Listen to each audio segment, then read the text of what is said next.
అందరికీ నమస్కారం. ఈరోజు మా మార్కాపురం ప్రజలందరికీ కూడా సంతోషించదగ్గ రోజు. ఎందుకంటే చాలా సంవత్సరాల తర్వాత మా ఊరు చెరువు యొక్క అలుగు అనేది ఈరోజు పారుతూ ఉంది.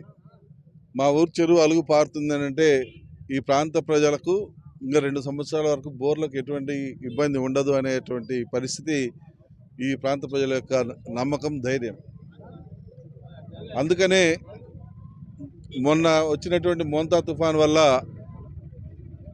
అనేక రకాలుగా ఇబ్బందులు, సమస్యలు ఉన్నా కూడా ఎట్టి పరిస్థితుల్లో చెరువును నింపాలా అని చెప్పి ఓ పక్క మా శ్రేణులు, మరొక పక్క అధికారులు అందరి సహకారంతో ఆ కాలువల్ని రిపేర్లు చేయించడం, కాలువలు వెంబడి ఉన్నటువంటి కంప బిగించడం, ఇలా ఎన్నో రకాలుగా ప్రయత్నాలు చేసి ఎట్టకేలకు చెరువుని అయితే నింపడం జరిగింది. మా తరపున అధికారులకు, శ్రేణులకు పనిచేసినటువంటి కష్టపడి పనిచేసే శ్రేణులందరికీ కూడా హృదయపూర్వకంగా అభినందనలు తెలియజేస్తా ఉన్నాం.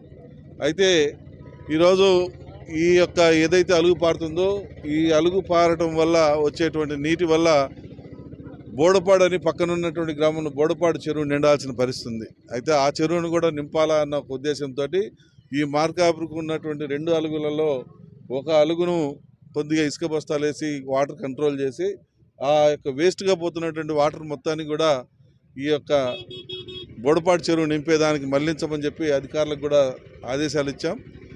ఒక వారం 10 రోజుల లోపల ఆ చెరువు కూడా నిండిపోతుంది. ఈ 2 చెరువులు నిండితే ఈ చుట్టుపక్కల ప్రాంతాల్లో సుమారు ఉన్నటువంటి 20-25 గ్రామాలకు వాటర్ సౌకర్యం కానీ బోర్ల నుంచి వచ్చేటువంటి వాటర్ సౌకర్యానికి ఎటువంటి ఇబ్బంది ఉండదు. ఎందుకంటే గత 20-25 సంవత్సరాలుగా ఈ ప్రాంతంలో వాటర్ సమస్య మీద, నీటి సమస్య మీద ఎన్ని రకాలుగా పోరాడామో, ఎన్ని రకాలుగా కష్టపడ్డామో, ఎన్ని రకాలుగా ఈ ప్రాంత ప్రజలకు నీళ్ళ సమస్య లేకుండా చేయాలో అన్ని రకాలుగా ప్రయత్నాలు చేశాం. అయితే ఇక్కడ ప్రజలు పడినటువంటి కష్టాలు అన్నీ కూడా చూసాం. కాబట్టి ఎట్టి పరిస్థితుల్లో ఈ 2 చెరువులు, అలాగే వేములకోట చెరువు, ఈ 3 చెరువులు కింద ఉండే మాటది చుట్టుపక్కల ఈ మార్కాపురం మండలం, తల్లుబాడు మండలాల్లో ఉన్నటువంటి గ్రామాలన్నిటికి కూడా వాటర్ సౌకర్యం అనేది ఇబ్బంది లేకుండా ఉంటుంది. అందుకనే ఈ రకంగా మేము ఈ ప్రయత్నం ద్వారా కష్టపడి అందరం కూడా ఆ చెరువులు నింపాలన్న ప్రయత్నంతో ముందుకు పోతా ఉన్నాం. ఎట్టి పరిస్థితుల్లో ఇంకొక వారం లోపల ఆ యొక్క 2 చెరువులను కూడా పూర్తి స్థాయిలో నింపేసి ఈ ప్రాంత ప్రజలకు త్రాగునీటికి, సాగునీటికి ఇబ్బంది లేకుండా చేస్తామని చెప్పి ఈ సందర్భంగా మాటిస్తా ఉన్నాం. Thank you.